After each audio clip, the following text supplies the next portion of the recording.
Moustapha Gueye, conseiller technique au ministère des Infrastructures, Transports terrestres et aériens. Oui, c'est un projet aussi bien important, mais aussi c'est un projet de vie. Moi, je suis là pour représenter le ministre, pour marquer aussi l'importance que le ministre accorde à la sécurité routière. Parce que nous sommes dans un pays où la route tue que toutes les autres maladies que l'on peut citer. Donc avoir une initiative venant d'une ONG comme l'ASER ne peut être que bienvenue pour le ministère des Infrastructures qui doit engager aussi une politique de sécurité routière à mettre en place à l'échelle nationale. D'autant plus que ce projet rentre dans le cadre de la protection des usagers vulnérables, à savoir les enfants, qui sont les plus touchés. Je vous ai dit tout à l'heure que sur les 750 tués par an au Sénégal, les 2 tiers sont d'âge compris entre 3 et 35 ans, ce qui constitue la population active. Si on n'arrête pas ce fléau, la population active sera décimée. En dehors de l'impact sanitaire, il y a aussi l'impact économique. C'est pour cela qu'on est là, pour marquer notre témoignage, mais aussi notre engagement à côté de l'ONG Laser pour mettre en place une bonne politique de sécurité routière.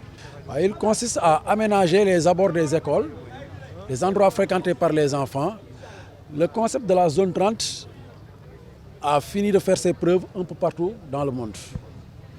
Donc si on en vient aussi à Thiès aujourd'hui à installer une zone 30 aux abords d'une école aussi bien fréquentée que celle-là, je pense que c'est une initiative non seulement salutaire, mais de sécurité publique aussi.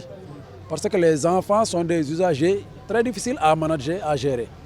Si on ne peut pas agir directement sur les enfants, l'intelligence voudrait qu'on agisse sur l'infrastructure. Et là, c'est ce qu'on vient de faire avec des passages cloutés, mais aussi des zones très intelligentes. Les couloirs de vie que vous avez vus tout à l'heure nous permettent vraiment de sécuriser les zones où les enfants peuvent être aux heures de pause pour ne pas qu'ils aillent sur la route au risque de vraiment se faire heurter par les 2 roues motorisées qui sont très fréquentes dans la zone, mais aussi par les véhicules. Mais aussi les dodanes qui sont installés ici sont réglementaires parce que l'ASER a mis à contribution l'AGEROUTE qui, de par son professionnalisme, a mis à disposition des dodanes bien éclairés, mais aussi qui respectent les dimensionnements des normes internationaux. Ça aussi, je pense que c'est à saluer et c'est à encourager et que cette initiative-là soit étendue à l'échelle nationale. Tout d'abord, c'est une belle synergie gouvernementale, il faut le dire, mais également un bel exemple de partenariat à travers l'ANESER et toutes les autres agences impliquées. Effectivement, nous magnifions ces infrastructures qui répondent aux normes et standards au plan international.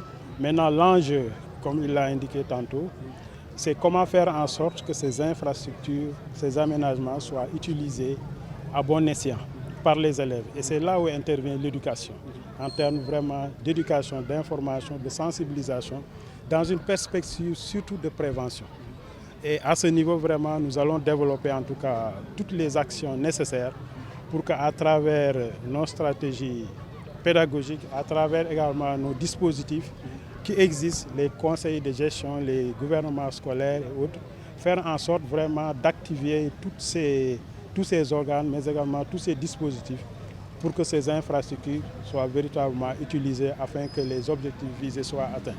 Parce qu'il est bien d'installer, d'aménager, vraiment de réaliser des infrastructures. Mais si ces infrastructures ne sont pas bien utilisées, il va sans dire que la problématique de la sécurité routière vraiment sera difficile à régler. Et c'est pourquoi nous allons agir véritablement dans ce sens pour que toutes les composantes, les parents d'élèves, toutes les composantes, même les moteurs, les conducteurs de moyens roulants, pour ne pas dire Jakarta, chauffeur, même tricycle, vraiment tout conducteur de moteur roulant, pour que nous puissions vraiment instaurer en tout cas un dialogue, mais également une concertation afin que vraiment ce problème, cette difficulté soit mitigée.